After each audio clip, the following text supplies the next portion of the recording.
eternity, molded by my hands. Ex-wife cheated and left me for her rich boss and got pregnant. But when I inherited millions, she wants me to pretend I'm the father and is begging me for another chance.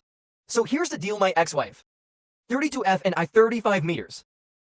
Got divorced about 6 months ago, and within a month of that she was pregnant. My ex-wife, let's call her Olivia, and I have been together for 3 years and married for a year and a half. When she told me that she had been having an affair with her boss, let's call him Samuel 42 meters. For a couple of months we have a 1-year-old son together. And when she told me about the affair, I was still trying to process it, but she already had the divorce papers and stuff ready, because her boss had told her that he was ready to marry her. So far the only reason she had been holding out was because she was not sure if Samuel was ready to commit to her or not, but as soon as she had some sort of commitment from him, she decided to dump me and the kid and take off with him. The divorce was relatively straightforward, because I wanted full custody of our son, and I got it. She didn't even bother to fight for it. Neither did she fight for anything else. I got everything that we had, and it made sense, because now that she had Samuel, she was rich enough to have the kind of lifestyle that she wanted. After the divorce was over, I did not hear from her until recently, although I had heard from a couple of common friends that she had announced her pregnancy just a couple of weeks after our divorce was finalized. I don't know exactly how many months along she is, and neither does that make any difference to me, since she's out of my life for good. The divorce had been tough for me emotionally, because unlike her, I was actually in love with her, and I thought that we had something real. In the 3 years that we had been together, I had always noticed that she had a bit of a materialistic streak, but I had honestly never thought that it would come in the way of our relationship at any point. I've been doing pretty well for myself since I am an oncologist, but I can't deny that Samuel is a lot richer than me, since he wants the company that my wife used to work in. Even though they had grown pretty close since she started working there, I had never felt threatened by him, because I always thought that they were very good friends. And I was always quite secure about our relationship, because I believed that Olivia loved me as much as I loved her. Clearly, I was mistaken, because if that had been the case, she wouldn't have found it so easy to dump me and leave. And I can still understand finding it easy to leave me, but how somebody can give birth to a kid and then just abandon them makes no sense to me. She didn't bother to check up on how our son was doing, even once after this divorce, and that made it much easier for me to hate her, because that's what she deserves. When she left me, she tried to tell me that the reason she was leaving was because I never had any time unlike for her, Samuel, who was always there for her. It's not that easy to fool me though. I know that the real reason she was leaving was because he was much richer than me, but when I brought it up with her, she started cursing at me and acted like I was a terrible person for even implying that, even if it was the truth. But anyway, the reason she reached out to me recently was also something to do with money, and that just proved me right, because recently I've been named as the sole heir to my uncle's fortune. For context, my uncle was a businessman who built a fortune for himself in real estate and owns one of the largest real estate companies in the state. He never married and never had any kids of his own, but we were pretty close. He adored me, and I knew that, but I still hadn't expected him to name me as the sole heir to everything that everything is still being evaluated. But I know for a fact that I'm looking at an estate worth more than $2 million, and I haven't even started to think about how much his assets are worth. He left the company to me as well, but I'm honestly not interested in running it. Luckily, he had also left instructions to me in case I did not want to run the company. And so according to him, I have appointed his CFO as the current CEO. So the company keeps running smoothly. I'm still going to be benefiting from whatever he makes from the company, so I can easily just retire right now. However, I'm still going to continue working because I love the work that I do. And with all the money that I have right now, I can even give back to society in much bigger ways. But that's enough about my own noble plans. Let's talk about Olivia's not so noble ones. Last week I told a couple of my friends about my inheritance over dinner and drinks, and all of them were pretty surprised, but most of them seemed happy for me.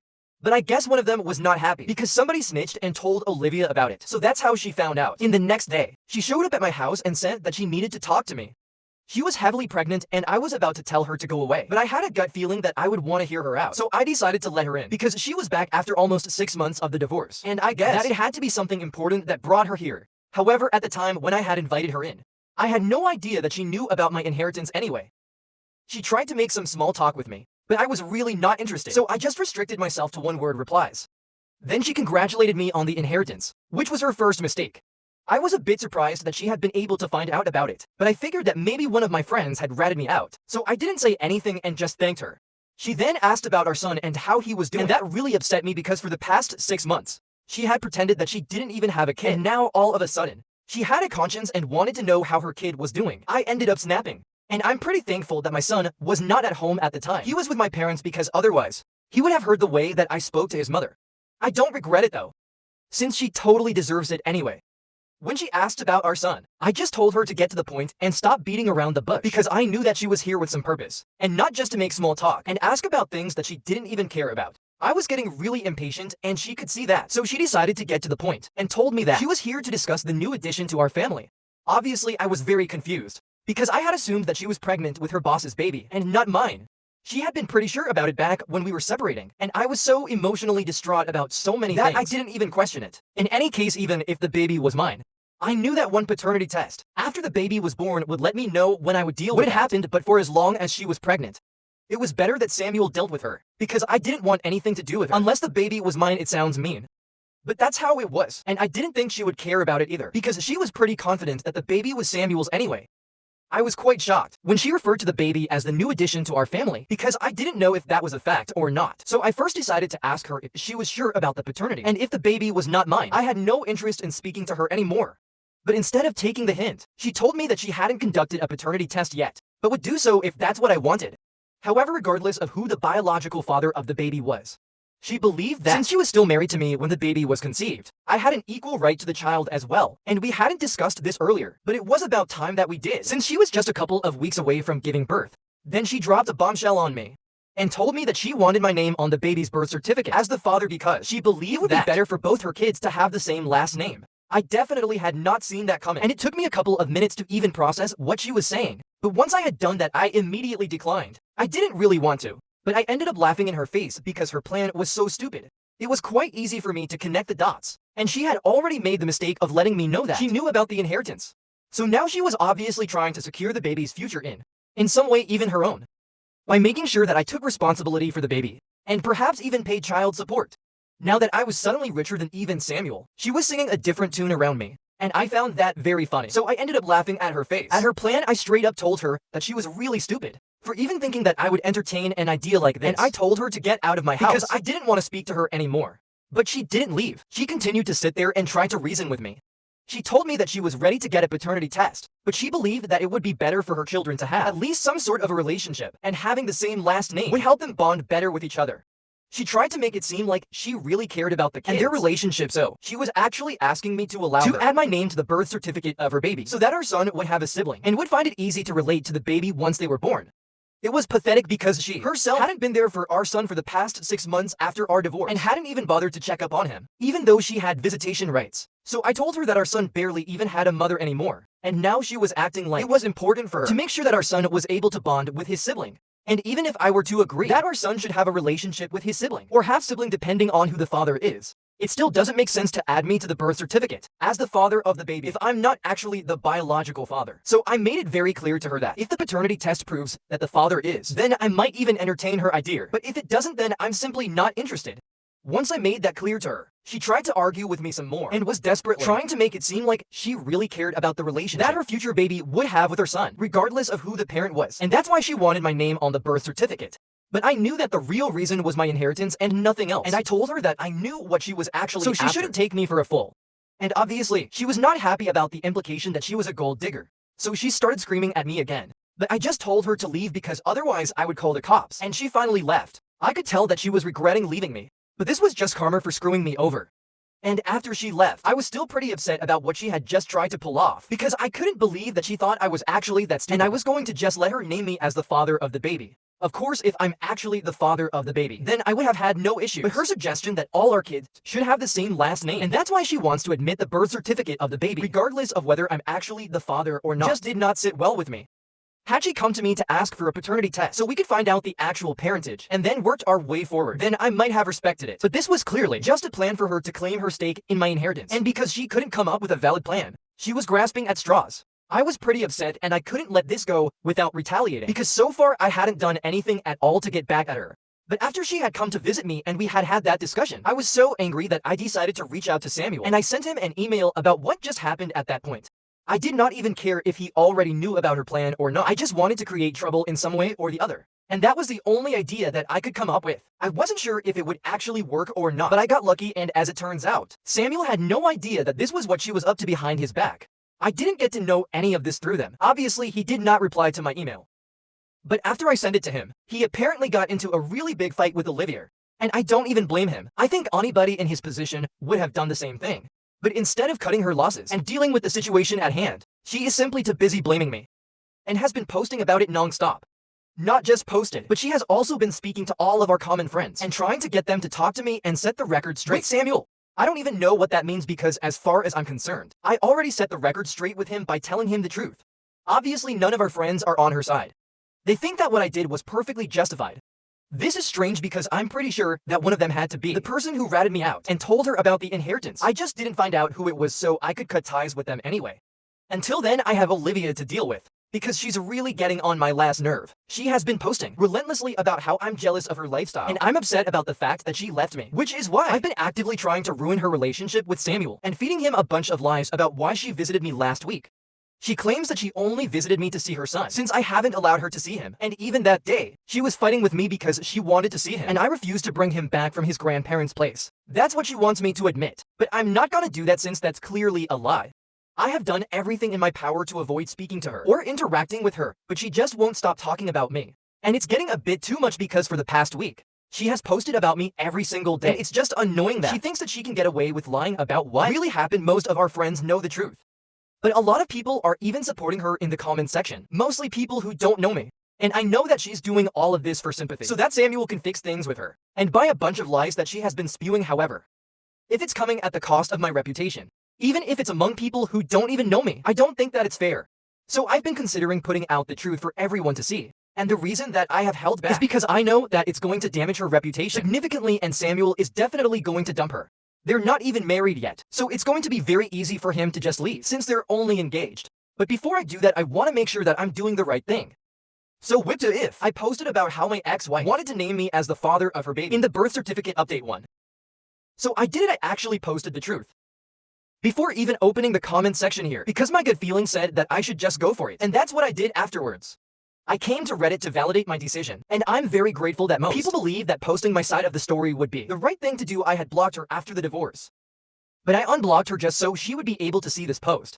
Most of our friends are supporting me, and even though I know that I'm doing that, I think I'm with or without the support. I think it means a lot to me that they are standing by me, because I'm pretty sure it's really pissing her off. She hasn't been able to get the kind of sympathy that she wanted, and from what I know, she hasn't had to move back in with her parents, because Samuel doesn't want her living with him anymore. It has been a week and for days since I sent Samuel that email, and even though he hasn't replied to me, a lot of things have happened since then, and I know that there is trouble in paradise. I'm pretty glad that this is happening to them, because she left me and our son for someone else, just because he was richer than me, and Samuel, well, he was just a homewrecker.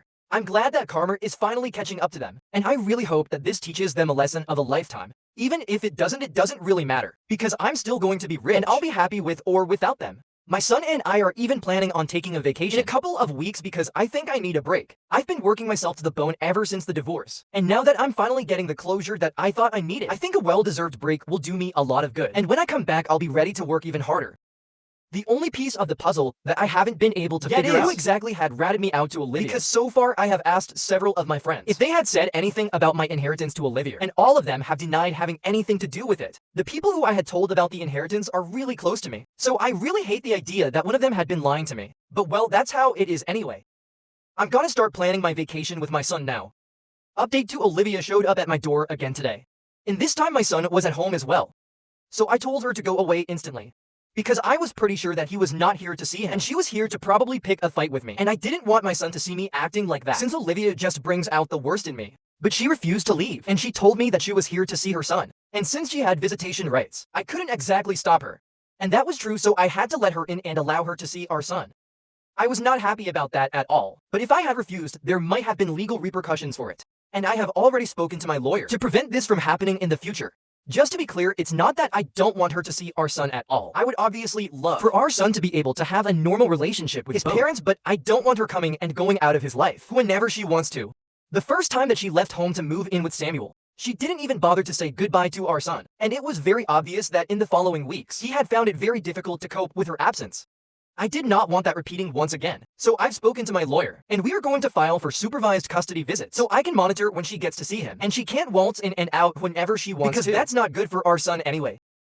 Our son was a little confused to see her at first, but afterward he seemed happy enough.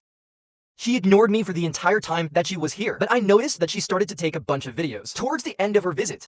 The only thing that I said to her before she left was that I did not want her to post any of those videos online, because I did not want our son to have an online presence when he was so young to that. She only told me that she was saving these videos for herself, in case she missed him too much, which I think is a bunch of BS. But I didn't argue with her because it would be pointless anyway. That was what happened, and I think it was pretty weird, but it's not like she did anything wrong, so I can't complain. Update 3. So I had asked my lawyer to file for Olivia to have only supervised visiting rights after she visited us out of the blue to see our son a couple of days ago. But after what happened last evening, I don't think that's going to be necessary anymore. After her last visit, she hadn't posted anything against me, and in fact, she had been pretty inactive on social media for quite a while. She had made a few posts against me after I had put out my side of the story, but that was just for a few days, and then she just went silent. And then she paid me a visit to see our son, which was also quite strange. However, what happened yesterday is what takes the cake, because she just showed up once again, randomly with a lawyer and handed me signed paperwork, which said that she was giving up custody of our son. She and her lawyer informed me that they would file the petition and get this approved by family court soon enough. She just wanted to give me a heads up before all of that happened, so I wouldn't be taken by surprise. I really couldn't stop myself from asking why she was doing this, because just a couple of days ago, she had visited us to meet our son, but she didn't exactly give me a straightforward answer. All she said was that she had decided that it was in the best interest of our son to only have one parent, and that would be because she was going to be too busy taking care of her future kid. And interacting with him the other day had made her realize that he was better off without his mother, since neither did he seem to attach to her, nor did she feel anything when she was around him. So she wanted me to take over entirely and told me that she wouldn't be bothering us anymore. With her presence, I was really confused about what was going on. And I kind of felt bad for my son, because his mother had said that she did not feel attached to him. And even though he doesn't even know what that means yet, I know that it would hurt him if he understood. But I did not try to stop her, since no matter what I wanted, she had made up her mind, and if she did not want to be a mother, then I was not going to force her to. And she definitely was right about one thing. It would be better for him to just have one parent around him, and that would be me, because I was actually willing to be a father to him. Before she left, I asked her if she knew anything about the paternity of her kid, and she told me that she had decided she would only get a paternity test conducted after the baby was born, and until then, I had nothing to worry about. She also told me that if the baby turned out to be mine, we would work out an arrangement that worked for both of us. But until then, she did not want me to speak to her, and well, I respect that. It might seem insensitive, but I already have a lot on my plate to be worrying about a kid who is probably not even mine. Update for I finally heard back from Samuel. After almost 4 weeks since I sent him that email, and I learned a lot of things that I did not know about Olivia. In this situation, he started off by apologizing to me for, well, everything, but I'm not gonna get into that. After the apology, he told me that they actually had conducted a paternity test a couple of weeks back, and they knew for sure that the baby was not mine. The baby is his, and even when she had approached me, she had known about it. That's why he had been so upset and broken things off with her, because it was very obvious that she did not truly belong to anyone in the actual sense of the word.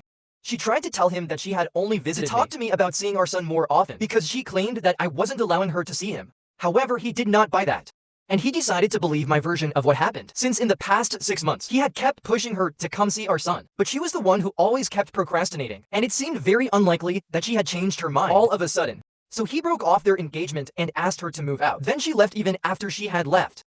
She sent him a couple of videos with our son to prove that she had actually visited our son a couple of times, and she hadn't been lying about what she had said to him.